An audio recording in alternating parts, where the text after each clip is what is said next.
Good evening, folks.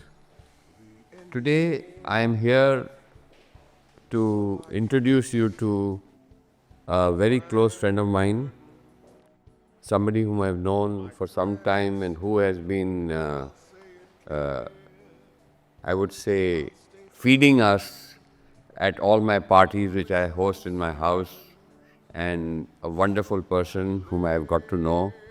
And she is the owner of a company called Fusion 3 Catering, and she has done all my parties which I host for 100 people, 200 people for my Diwali, birthdays, whatever else, and also she's doing very well in that, and her food is absolutely awesome and delicious. If you don't believe me, you have to taste it. But believe me, the person why I'm repeating always her, because everybody loves her food and her variety of food. She also owns a restaurant at Alsif, which is called Babu Mushai. And I would like to introduce you to my dear friend and and a fantastic person and a woman, Anu Ghosh. Thank you so much, Rajanji. It's really an honor, to hear this. And yeah, we really, appreciate somebody, saying this. And it really makes a difference. It really makes a difference. And thank you once again. Thank you so much. What would you like to talk about? I mean, I have praised you so much and everything about your food and everything. Can you just tell me a little bit in short about your journey and how you came to Dubai and everything else? We came to Dubai in 2014, and we were initially we were not we were not doing food in Dubai, but we belong from food industry from last 18 to 19 years, and in India, and we took our journey to Dubai in 2014, but we started our journey of food in 2021, and we started with Fusion 3 brand, and in which we do caterings, and we started with a small cloud kitchen in Arjan, and from where we were doing caterings, managing caterings of 100, 200 and more than 200 people as well. We have catered in different locations and different places of UAE, and from there we started the journey and took it to the next level, when people started appreciating our food and taste, and service and all. So we were asked by a lot of people that why don't you start with a dining, something, friends and families. So we took the next step of Babu Moshai, and which we introduced the brand in 2024 in the month of March in Dubai, and we are located in Alsif, which is close to embassies and consulates. We are there, and it's a fine dine Bengali, authentic Bengali restaurant where we are serving the best, Bengali delicacies with definitely with sweets as well, which I is can again a understand it. Bengali is known for sweets. I would like to ask you a question here is, how did you think of the name Fusion 3 as catering? Because it's a very unusual name. And when you say Fusion 3, you don't connect it with catering. Yes. So what is the story behind that?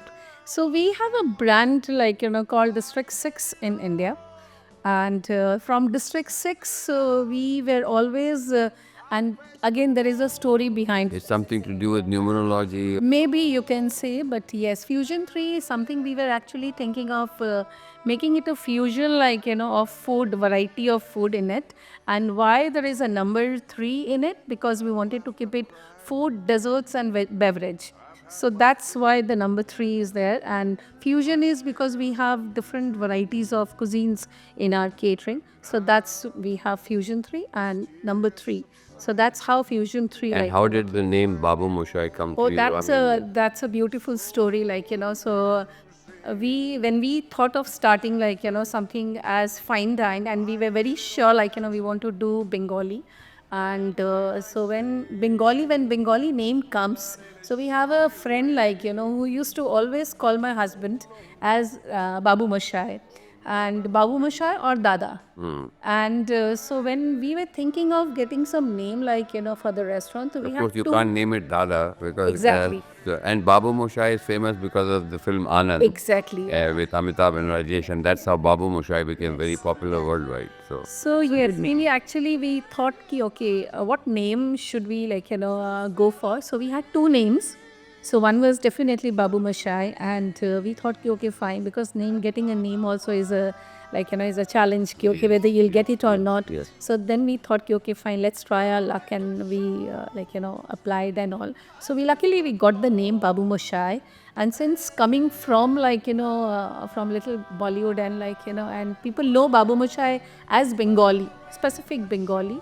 So we thought, okay, fine, now we have Babu Mashai. So how many let's- seater restaurant do you have there? It's a 65-seater restaurant and fine dine and lovely ambience, and we really have beautiful team for service as well, and definitely food is amazing. So you kept Babu Moshai as one brand, which is the restaurant, and Fusion 3 is for catering. Yes. Did you ever think of keeping Babu Moshai as your catering brand so that it identifies with the restaurant, so that it merges and becomes one instead of calling it Fusion 3 and Babu Moshai? Did you ever think of, because when you say Babu Moshai catering and you have a restaurant, it all adds up, and that, because most of the restaurants or the people I know who do catering, like Ajit Mehra, Roy Lockett, and the Chapan Bhog, I mean, they all continue to promote their brand instead of mixing up, because Fusion 3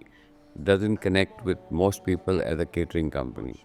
And Babu Moshai does. And you say Babu Moshai outdoor catering and Babu Moshai restaurant.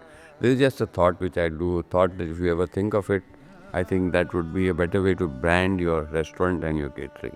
Yeah, that's definitely a good way of branding the restaurant.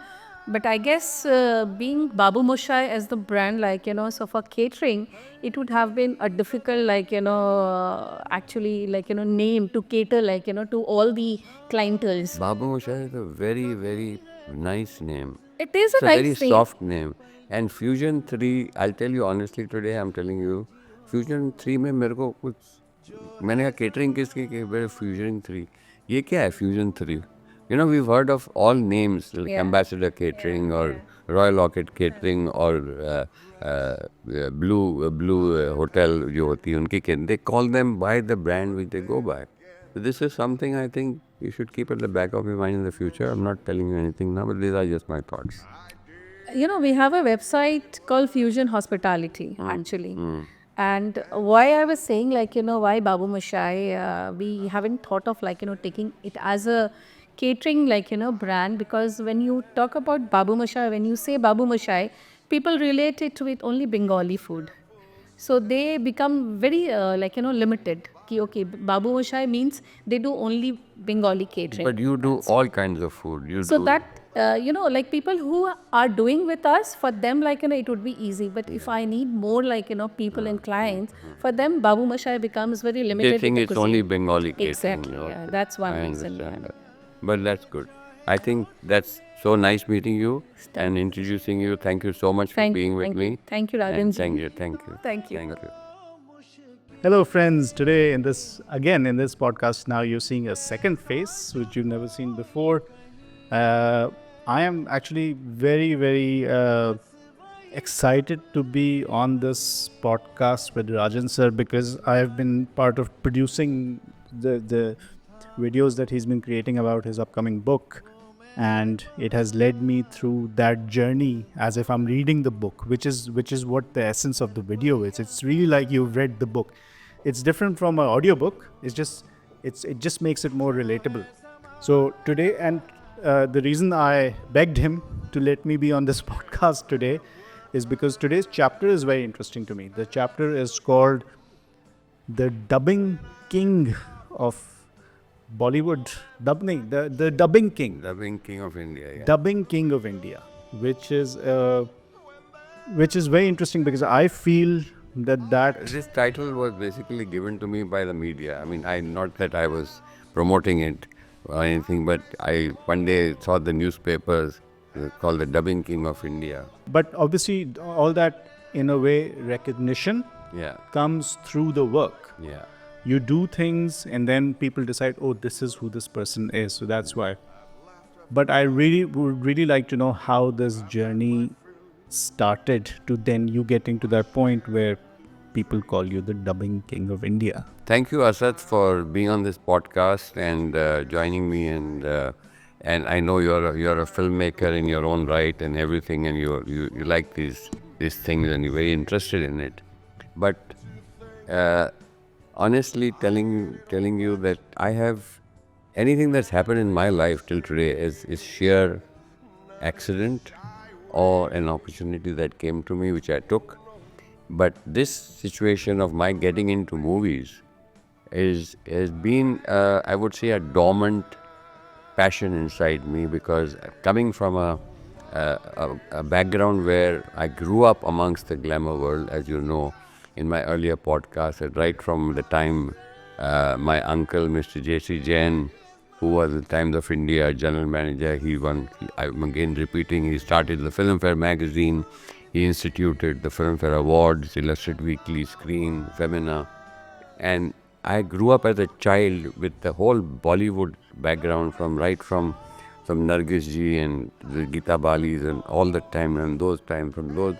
And I, as a child, used to sit and watch music parties. I've had Raj Kapoor come to my house with Prithvi Raj, where I showed you photographs. He's singing at the dholki, singing "Ye Tere Duniya Mein Dil Lagta Hai." I mean, I have seen that as a child and absorbed, and that it's clear in my mind. As a child, you absorb. And see, at the age of 6 or 7, you start absorbing. These children, when you see, they're like sponges. So they absorb everything they see and they never forget it for life. True. So these things I've seen as a child grow up. I attended the first Filmfare Awards, I remember Sharmukhan, and they're very clearly vivid in my memory. And I grew up with that background all the time. And as I grew up, went to school, went to college, and I met friends, and I helped some of my friends like Vinod Mehra to get into films. I helped a lot of other people, the singers whom I talked about, Jagjit, Bhupinder, Mitali, Anoop, Pankaj, and Roop, Sonali. I mean, all this, they've been a part of my journey where I've always been supportive and helped them in some form or the other to reach the levels which they reached eventually. And so are the other actors, like I told about Mahesh Bhatt, Anupam Kher, and Kulbhushan, and Shafi, and Dilip Thayil, and all the others whom I talked about, Mark Zubair. These are all things that this has been part of my journey. But in 1990, I used to go to Delhi. I had 5 offices in Delhi, Madras, Bangalore, Tirupur. And I used to meet film people and everything. And I was in Chennai, in Madras, and attending it. And I had these friends of mine called Ram and Babu Nagpal. And they were making Tamil and Telugu films and very big financiers of Tamil and Telugu films. And they made about 10-15 Tamil films with Rajnikant and stuff like that. So when I used to go to their house, I used to meet Rajnikant sitting there. Rajnikant is a big superstar, he's a god. So I used to meet him and know him and got to know him on a very personal level. So one day they came up to me and said, Rajan, यार तेरे इतने contact हैं film industry में, तेरा कभी दिल नहीं करता? मैंने कहा भैया दिल तो करता है, लेकिन क्या करूँ, ये समझ नहीं आता है. किसी दोस्त ने कभी ये तो नहीं बोला था कि राजन आपकी लाइफ पहले ही इतनी फिल्मी है? लाइफ फिल्मी है, फिल्मी थी. देखिए, मैंने आपकी सारी वीडियोस देखी, मुझे पता है कि लाइफ ज़रा थोड़ी फिल्मी थी. फिल्मी थी, आई एग्री विथ यू, फिल्मी थी. लेकिन वो क्या होता है, एक जहन में एक at the back of your mind you have a feeling कि क्या भगवान ने तो क्या शक्ल ऐसी नहीं दी जो फिल्मों में ज्वाइन कर सकूं. लेकिन मेरे जहन में था कि कुछ फिल्मों में करना मेरा पैशन था, because I am very passionate about movies. अब मैं जाके आज तक अकेले फिल्म जाके देखता हूँ, किसी को साथ नहीं लेके जाता है. I watch sometimes 2 films back to back and I love watching them. That's my me time, I love it. And I observe the intricacies of filmmaking. And my idol and god in this was Mani Ratnam, whom I adored and I still do. So in 1990 when they came to me कि राजन एक picture बनी है अपूर्व सदोगरल something. मैं कही क्या है? कहते ये एक कमल हसन ने पिक्चर बनाई है, it's a super hit in Tamil. मेरे ख्याल से अगर ये फिल्म को हम अगर डब करें हिंदी में और हिंदी में रिकॉर्ड करके पूरा सेट बना के इसको रिकॉर्ड करें, this would do very well in on the Indian mainstream. अब ये क्या था कि शुरू में अभी if you have the Indian cinema, the Hindi cinema so to speak, and then you had the south. अब south was totally cut off from the rest of the world. Audience different है, लैंग्वेज अलग है, उनके dresses, behaviours, cultures, background, lungi, and talking rowdy language in their words, as I call it. And Hindi cinema was a little more refined, but Delicate and the quality of South films was far, far superior than the quality of our Indian films. in terms of what? In terms Intellect of, in and- terms of scripting, in terms of acting, in terms of technology, in terms of music, in terms of everything as a total. The Tamil films, if you see some of them, are far, far superior, the quality of them. Now, they have made it for their quality of people, because in South, the people are, It's a large population, a of large course. population, but they have Tamil, they have Telugu, they have Malayalam, they have Kannada. So there are 4 language films which are made in that south part of India. And the south somehow have never connected with mainstream rest of India, because for them South India is India. Until then, it hadn't. And connected. and I just thought, I said, then it came to me when I was thinking at home at night. I said, yeah, I think it would be a good idea to try and as a trial to make this Apu Raja. What was your first reaction to that suggestion? That suggestion, First reaction, something was it- clicked. Something clicked. My antennas went up. Yeah, this could be the opportunity to do something, and it's at a less risk. There's no a less risk. I wanted to ask, It's a were you afraid कि नहीं, करूँ तो नहीं, and by that time my business had spread a lot, and I had very comfortable financially, and I was ready to take my risks in life, because I had done so many other things. I had opened an Italian furniture showroom, I had gone into bath and body products, and I was doing But maybe you wanted to do something new, new. है ना? You see, and I'll tell you something. This is something from the beginning. I have always gone into production or starting a business which has been nobody thinks of. Let's look like that. समझ गया मैं. My first thing which I got into was my company ITL, which was called Intertrim Linings, which was started. Now, if I tell you what it is, it's about collar interlining. I mean, who thinks about making interlining 20 centimeters in your So shirt? ये क्या है? ये क्या है? Oh, I mean, it's a big deal. nothing, not a big deal. But collar में कफ में जाती है और ये 20 सेंटीमीटर की, इसमें तुम how can you make millions in this? I got into that niche product of making it, and I was very successful, created a brand, and I was the largest supplier of collar interlinings to the garment industry that time, which was at its very nascent state at that time, and I got into it. And I made a success and built an empire out of it. Now, out of 20 centimeters, can you think of it? If you remember, Asad, there was a movie called Cocktail, starring Tom Cruise. Do you remember that film? I know the reference as well. हाँ. Yes. Now there's a scene in that movie which is very clear in my mind, and he was sitting and talking to his hero, and I forget her name now, and he says, he puts his leg up and he's wearing sneakers, and he takes his shoelace and says, the plastic around the top of the sneaker. He says there's somebody who makes these plastic things around that lace and must be a millionaire. Then the drink came. And on the drink, on his cocktail, was a small umbrella, वो लकड़ी का umbrella होता है ना, जो खड़ा रहता है. There was that small umbrella. He said, do you know that this man who invented this umbrella, this little stick which you dispose of and comes as a decorative piece, must be a millionaire? But your main thing is your drink.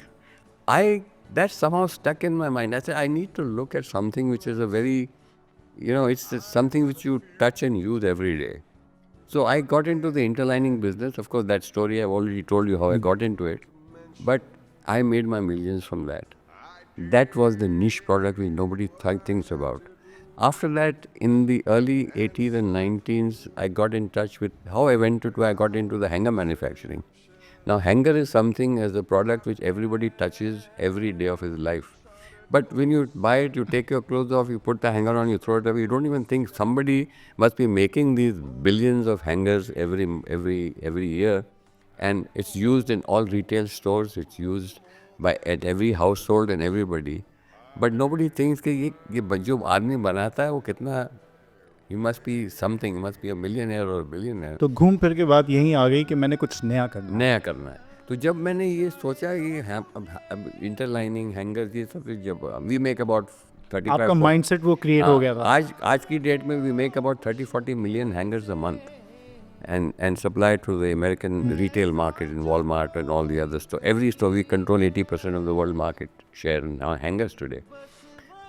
So ये जब मेरे दिमाग में आया, मैंने कहा यार this is a two way win. एक तो मेरा जो अंदर का जो खुजली है, जो पैशन है, वो एक तो पूरी होगी, ट्राई करेंगे, हो गया तो ठीक है, नहीं तो अपना धंधा तो है ही. So I took it as a passion, not as a business. And I met Mr. Kamal Hassan, and we immediately clicked when we met.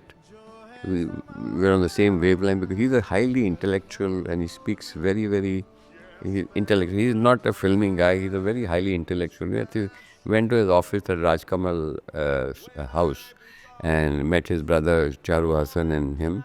And I went with Mr. Raman Babu and he met me. He said, "What do you do?" I said, "I'm in this interlining business." So he says, "Why have you come to me?" So then Ram met him and said that, Mr. Lal has great contacts in the movie industry, but he has never really utilized them and exploited it. And I think he's new in this field. And he would like to see if we can do something of dubbing your film into Hindi. And Kamal also had his own axe to grind when he tried to get into films with Sagar, and he made some films with Amitabh, which obviously never got released later on for whatever reasons. And he had an axe to grind that he wanted. He also had that passion to come back to Hindi films, which everybody does. Like Rajinikanth also came into Hindi films. So he also said, he said, good idea. And he had nothing to lose because his film had already made money, hit. And he says, for me, it would be an additional exposure to the Indian audience and to the world audience. And he would give it for a price. He'd make some money out of it. So he and me, we sat down, we talked about it. I bought this film for 30 lakhs. Today I'm telling you this. I just said, how much would it cost me to buy this film? He says, I'll give this to you for 30 lakhs. But he's a perfectionist. He said, but I will not trust you with the dubbing of this film. I will dub it myself with my artists. And I think the heroine's dubbing was done by his then wife Sarika. And Apu Raja, as a hero, he did his own dubbing. He spoke himself because he speaks Hindi. And then he took all the songs of Apu Raja, the music was by the famous music director of even today, the legend Ilayaraja, was the music by him. And he dubbed the songs with Asha Ji, with Asha Bhosle, and with S.P. Balasubramaniam and whatever else. He dubbed and gave me a complete product. He said, I'll give you a complete product. Now that would have been an additional cost to me, which he said that I'll give you everything, a ready product done for 30 lakhs. So we did that, we signed we shook hands, we signed everything done. We came back and now I am basically a marketing person. I know how to blitzkrieg anything, whether it's selling a hanger or selling interlining or selling a movie. So I decided to create a blitzkrieg on this movie. So I went all out on the publicity of this film. I had hoardings all over the country, including Bombay. I took all the top hoardings. I had a huge 20 feet, like, South Indian films mein dekha hai ki aapne, the Rajinikanths are bigger than life features. You have these big posters of Rajinikanth and Mammootty and Chiranjeevi when they launch a film. And they put garlands around them and all. This is the South Indian way. So I created that. Apu Raja was a story about a normal man and a dwarf, which he plays both the roles. And he played the role of a dwarf as well as. So I created this whole picture of Apu and Raja together. And I put up hoardings with that cutouts of that all over the place. And everybody was, like, normally picture ki hoarding wo aati hai, hoarding it bana ke khatam kar do. I created something new. I created the cutouts of them and put them all over hoardings, and that created that catches a lot of attention. So I did that, and then I started giving interviews, talks, TV shows. I went all out on it. I didn't care about the cost. Suddenly I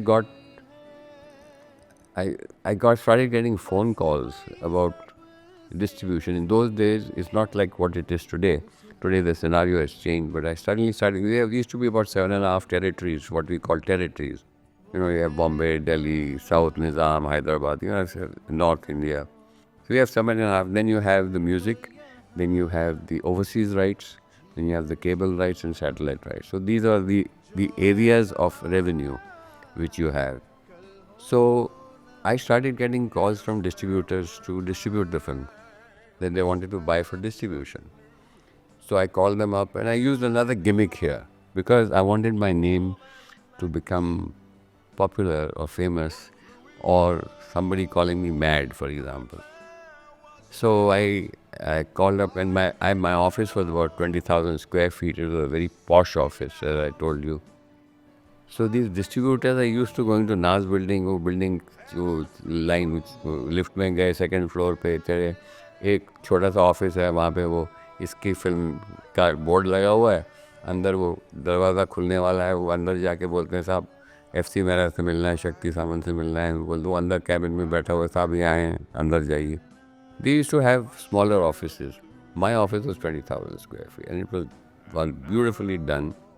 तो उसको मैं पहले distributor को पहले मैं reception पे बैठाता था 10-15 minute वहाँ मेरी बड़ी साईं बाबा की मूर्ति थी सब था पॉश ऑफिस वो 10-15 मिनट मुंह खोल के पहले देखता था मैं सीसी कैमरा था मैं तब वाज वाचिंग हिम मैं देखता था मैं तो देख रहा है यार किधर आ गया मैं ये फिल्म प्रोड्यूसर का ऑफिस है उसके बाद मेरी सेक्रेटरी नीचे जाती थी लिफ्ट में उसको मेरे पास सेकंड फ्लोर पे लेके आती थी अच्छी सी सेक्रेटरी अच्छी सी सेक्रेटरी थी अब सेकंड फ्लोर पे लेके आती थी please come mister Lal is waiting for you and that walk from the lift to my office was about maybe 50 or 100 meters long walk because there was a garden, there was a waterfall, there was a billiard table, there was a gym, spa and secretary and then straight into my office which was about 5,000, 4,000, 5,000 square feet.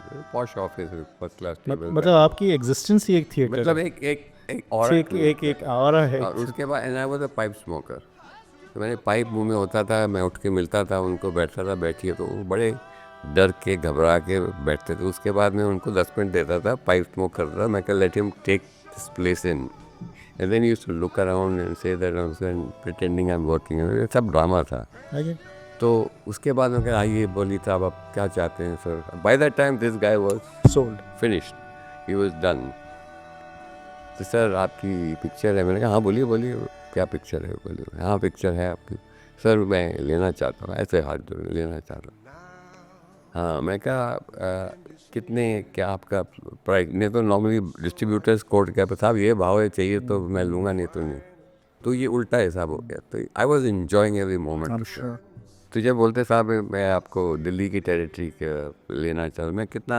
आपके जहन में कितना है तो बोले साहब इतना सा है तो मैंने कैलकुलेशन करके रखी थी कि इतनी टेरिटरी में I had taken advice from all my friends कि भाई ये कैसा चलता है because Sham and Bala Shroff were my mentors at that time because they ran Shingar Films, which was the largest distribution company in India, and they controlled the exhibitors and everybody, the cinemas. So I had involved them, and they said कि sir ऐसे ऐसे आप पूछिए मेरे ख्याल से आपको इतना मिलना चाहिए ये हिसाब से तो मैं उस You had done your homework. So I asked them for this much. So वो जब बोलते थे ना उससे थोड़ा मैं ज़्यादा ही बोलता था थोड़े ज़्यादा बोलता था टू सी रिएक्शन तो मैंने देखा जब कंफर्टेबल है कितना मैंने कहा इतने में होगा नहीं तो नहीं होगा नहीं बोले अच्छा साहब डन मैंने कहा डन साहब चेक बुक निकाली या कैश था तो जो होता था कितना एडवांस मैंने कहा मुझे एडवांस नहीं चाहिए तो गिर गया मैंने कहा आपके पास 1 रुपया है कहते क्यों साहब मैंने कहा आप मुझे 1 रुपया दीजिए पिक्चर आपकी होगी तो वो थोड़ी देर एकदम हक्का बक्का हो गया मैंने कहा 1 रुपया आप निकालिए 1 रुपया टेबल पे रखिए और मैं पेपर साइन करता हूँ Why do you think you did that? I did that to stun him. I did that to stun the industry. I wanted an entry into the industry and for people to talk about me. Now this way, one is, this industry is very small. And the biggest loudspeakers in this industry are the distributors. Correct. The word spreads like fire. if you want to spoil your name or make a reputation, talk to the distributor because they know everybody and anybody in the industry. But you didn't think in that moment कि शायद कोई मुझे side track कर दे या धोखा दे दे या I had nothing to lose, Asad. I was in the fun of it. It was a passion of mine. It was not my bread and butter. Plus you also knew that will work. Plus, I knew it will work because things like this go through the industry and spread in the industry like fire overnight. तो जब मैंने उसको ₹1 दिया और मैंने कहा आप ₹1 लीजिए और एक पिक्चर आपकी हुई, तो वो सर बड़ा धन्यवाद करके ऐसे अदब से झुक के गया और बड़ा मज़ा आया। उसको पंजाबी में कहते हैं थल्ले लग गया. हाँ थले लग गया. तो उसके बाद थले लग गया, उसके बाद तो फिर गली नहीं सी. तो after that he went back and then I suddenly heard in the next few days a line of distributors calling me and wanting to meet me. I mean, it paid off. My gimmick paid off. And they came to me, met me in the same way. I sold Asad that picture on table before the release, including everything, for, I think at that time, I'm talking of 1988, 89, for more than 1.5, 2 crores. How much did I buy it for? 30 lakhs. For more than 1.5, 2 crores in that time. Then I came to, there's a friend of mine, Mr. Jimmy Narula, who used to be with HMV, and he was... ये बात मैं ज़रा कमल हसन को phone करके बता दूँ. बता दो. नहीं इसकी कमल हसन की स्टोरी मैं बाद में बताता हूँ. तो ये जिमी नरूला था मेरे साथ in those days, and he used to be Rajesh Khanna's partner in movie में Southern picture थी ना, he'd made a lot of films with them. But they had parted by then, and he was not in a very great financial position at that time. And he was a very close friend of mine. So मेरे पास आया, he was helping me to contact these people and everything. And then he knew Gulshan Kumar of T-Series. Now Gulshan Kumar, who doesn't know, everybody knows Gulshan Kumar. So he says, यार मैं गुलशन जी नाल गल करा, राजन जी तो जी नहीं कहो तो, you know, he wants to buy your music and video rights and everything. And Gulshan Kumar तो was God those days and he still is. तो मैं कहा हाँ. So he took me to T-Series office and I met Gulshan Kumar for the first time. So very humble, very lovely man. I have not met a better man than him. Absolutely down to earth, very, very grounded man. I had a different impression about me, but it changed. And we subsequently became great friends. And we used to meet practically every day. He used to come home, I used to go to him. And it's unfortunate whatever happened. But he was a very lovely man. So he got involved. He said, Rajan ji, मैं तुम्हारी music or video ले लेना. I'll buy it.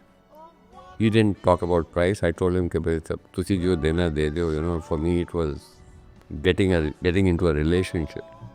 So he said कि sir इन्ना देना. मैं कहा done.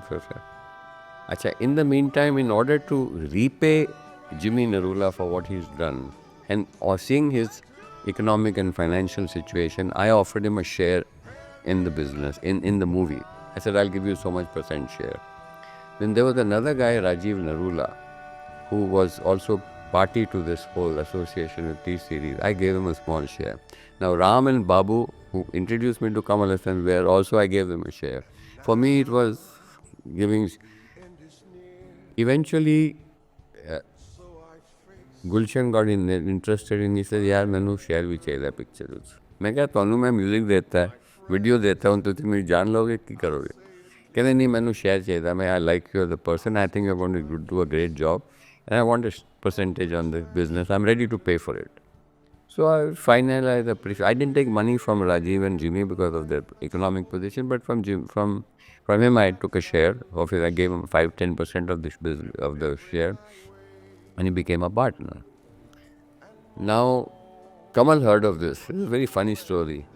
Kamal has a great sense of humor. And then when he saw, you know, Rajan Lal, Gulshan Kumar, Rajiv Narula, Jimmy Narula, Ram and Babu Nagpal present, Apu Rajan. फिर मेरे को phone करता है, कहता है राजन, I want to ask you a question. Are you presenting a film or is it Amul Cooperative Society? he says Amul Cooperative Milk Society. What are you trying to do? He says, what is this? And my name is there. Kamal Hassan presents Rajan Lal's so and so. And then these names came. So I said, Kamal, these are all my friends. I'm in it for the fun of it. I mean, what the hell? I'm giving them shares. And I want to learn the business, get into the business. I'm paying a price for it. It's my entrance fee. Anyway, he laughed it off and everything. Then Kamal came back and said, Rajan, I want to share in the Bombay distribution. That was not part of the agreement. You see, Bombay territory had become very hot by then. And I always kept, for all my 10, 15 films that I made, I always kept the Bombay territory with me and distributed it myself through Shingar Films, through Bala Shroff and Sham Shroff. And that was my main source of income. So I told Kamal, he said, no, I want to be a part of that Bombay territory. So I gave him a share also of that. And that's how it all started. Now, when this happened, all this happened, to cut the story short, by that time the film had become very, very, I would say, there was a lot of rage about this film. But a very interesting thing happened. I fixed up the premiere of my film on 20th of June, 1990. And I did something that never happened in the industry in the history of filmmaking or film production. I fixed up the premiere of this film in 8 theaters simultaneously under one roof, which was Gemini, Gem, Glamour, and there were 8 theaters in Bandra, in a lane with 8 theaters together, and Mr. Manoj Desai was the manager in those days. So I fixed up the premiere of this movie in eight theaters simultaneously and invited people. I called the entire film industry, and the entire film industry turned up in all of them, because they were inquisitive about the film. But before the release of the film, something very strange happened. I got a call from Mr. Rajkumar Santoshi and Mr. Inder Kumar. Now, Rajkumar Santoshi was releasing a film called Ghayal, if you heard of it in those days, with Sunny Deol. And Inder Kumar had made this film called Dil, with Amir Khan and Madhuri Dixit. So they got in touch with me and they said, sir, we want to meet you. I said, Rajkumar Santoshi, Inder Kumar. I said, sir, why do you want to meet me? I will come to you. So I went to see them. So Rajkumar Santoshi and both very nice people, very nice. I said, sir, we are going to come on the 20th of June. Our dates are fixed for releasing the film and doing it. Can you delay your release by 1 week or 2 weeks? And because when 3 films in those days, when they released together, they would create a divide in the collections of the movie, because the first week is very important. The first weekend is very important. So they said it will divide the collections between these 3 films. And we would request you to delay, because yours is basically a dubbed film. So ours is mainstream. We have spent crores and crores of rupees on this film, and you are releasing this. But the publicity hype that you've created, and what I'm seeing and hearing about it is, and I didn't show the film to anybody. My distributor, क्या होता है पहले trial बताइए, picture दिखाइए. मैं कहा picture नहीं दिखाऊंगा मैं. This is a closed book.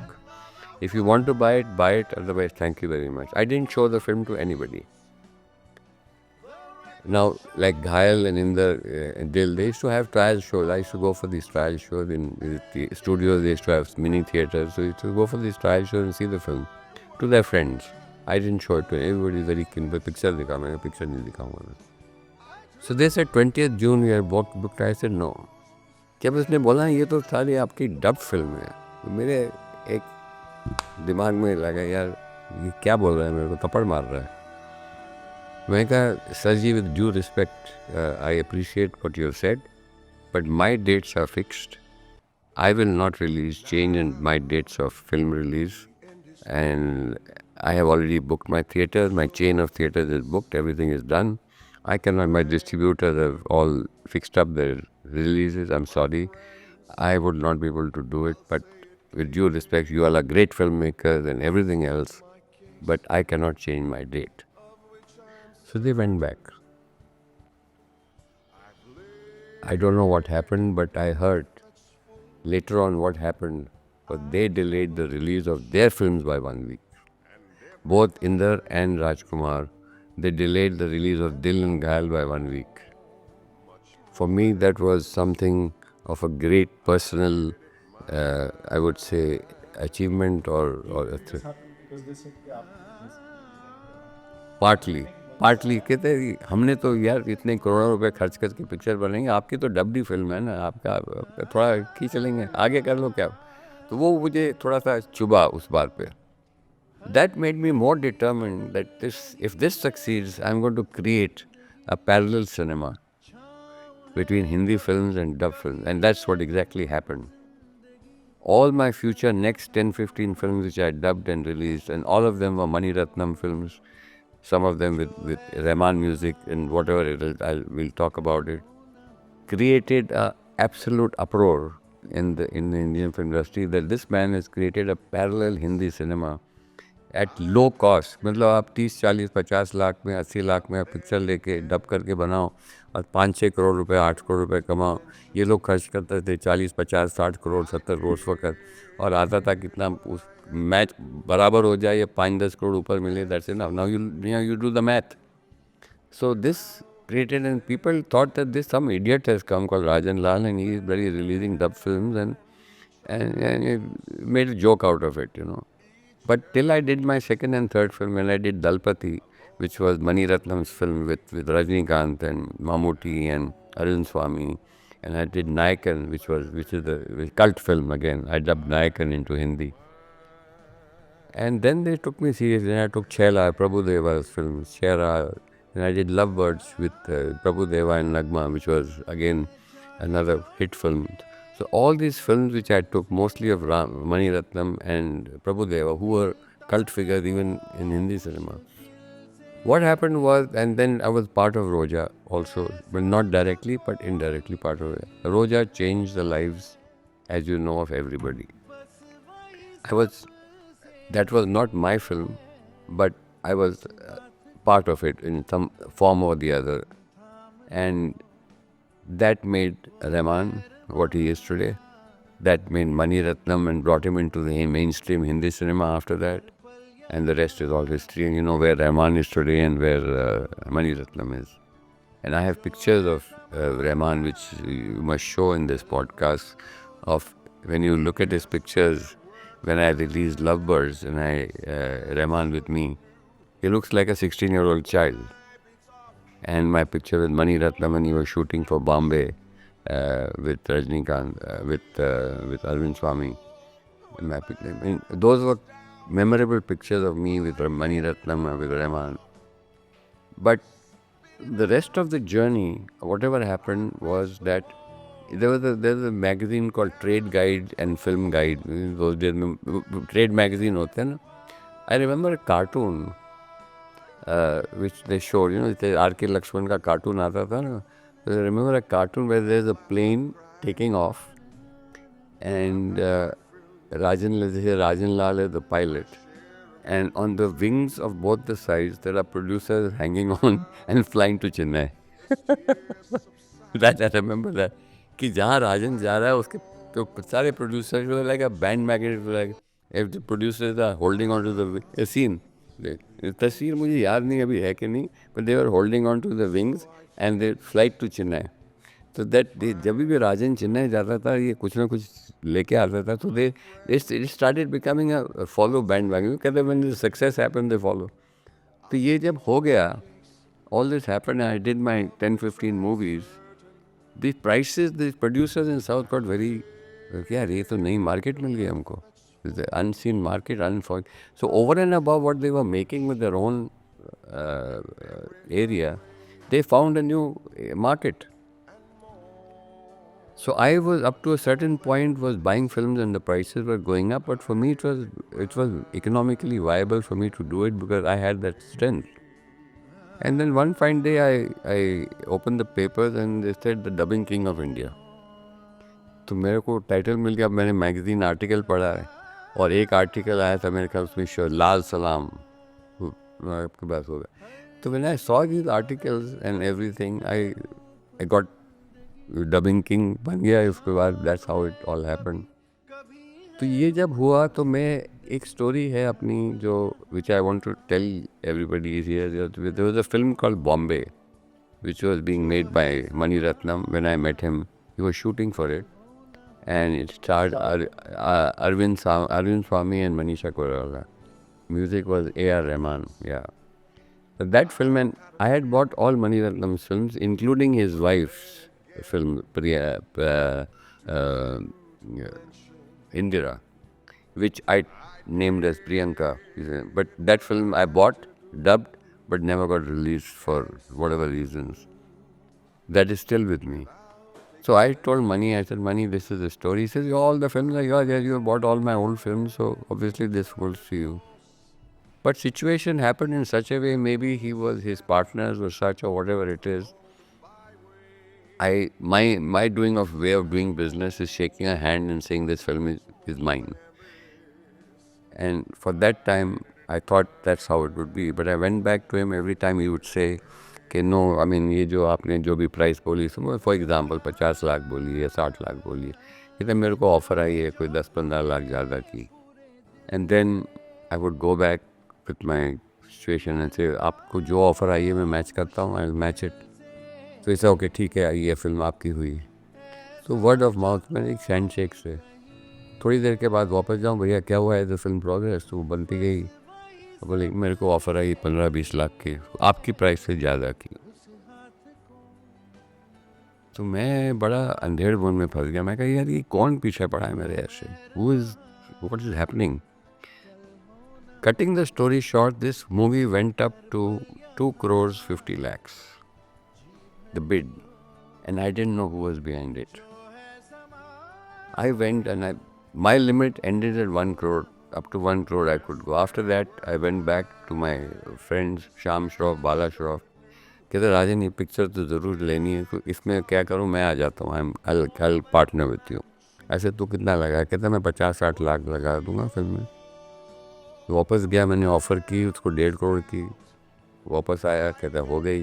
मैंने कहा आप पेपर साइन करो. कहता पेपर साइन कर लेंगे यार. वापस आया, नहीं मेरे को 175 की. Something like that happened. There was another friend of mine who was making Malayalam films, owner of that Order Moth, क्या बोलते हैं, Order Free. It's a very famous guy. I'll get his name in a minute. Very, very nice guy. He's a multi-millionaire. उसको भी फिल्मों का शौक था, फिल्में बनाई काफ़ी. तो इसे राजन मैं भी आ जाता हूँ साथ में. तो he came in. तो आई सेड मेरा हिम्मत बढ़ गया. मैंने कहा 2 करोड़ तक जाएंगे. तो जैसे बोला 2 करोड़ तक जाएंगे, पर ठीक है. मैंने कहा भैया अभी तुम साइन करो और पैसे ले लो. बोले यार, मैंने कहा ये बहुत हो गया अभी. तो जब वो 2.5 करोड़ तक पहुंचा, उसके बाद मैं उठ गया. मैंने कहा नहीं आप, I don't think that you are a business man और whatever. His partner was there, not money directly. His partner who was there, I don't think I'm getting up and going. And I said, thank you very much. I don't think we can do business. And I walked off. Now, the next day, there was a big center spread in screen paper and a big announcement that Jammu Sugandh presents Mani Ratnam's Bombay. Now, I knew Jammu Sugandh. He was also one of our pictures, the guys who was financing films and all that. But eventually, I got to know much later on that that was part of ABCL, which was Amitabh Bachchan's company, Amitabh Bachchan's public limited company, that he was actually in the background of this whole thing, and Jammu was the front or whatever it is. But these things happen. I mean, I have no regrets. That movie went to Jammu Sugandh and ABCL or whatever it was, and it was a big success, a big hit, very big hit.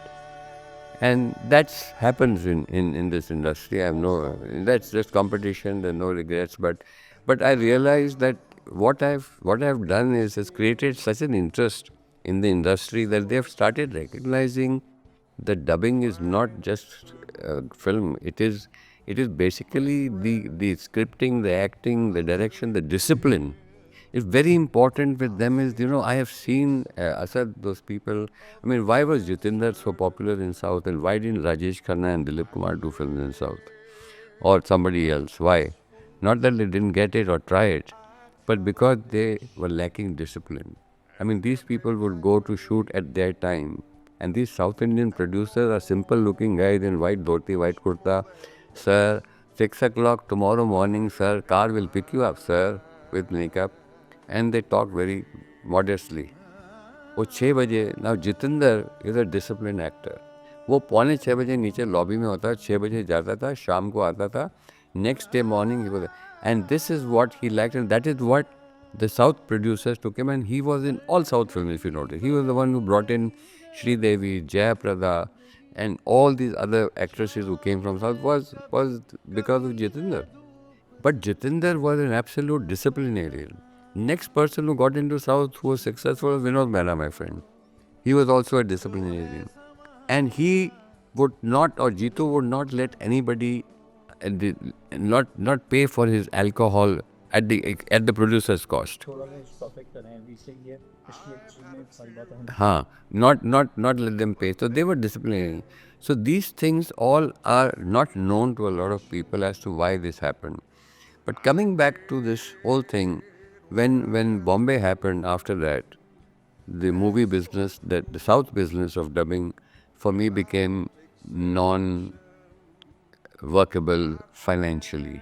Because I look at my figures before I do anything. For me, fame and fortune is not but a figure. It stopped being fun because every Tom, Dick and Harry jumped onto the bandwagon to do it. Who has money was doing it. I think this subject is so interesting, Asad, that I think we should do another episode on this, and I would like to end it for today, and I will have another episode on this because there's so much to talk about it, about my feelings about this, and I think we'll do another one. So I'll see you next week on another episode on this. Thank you, my viewers. Thank you very much. Bye bye.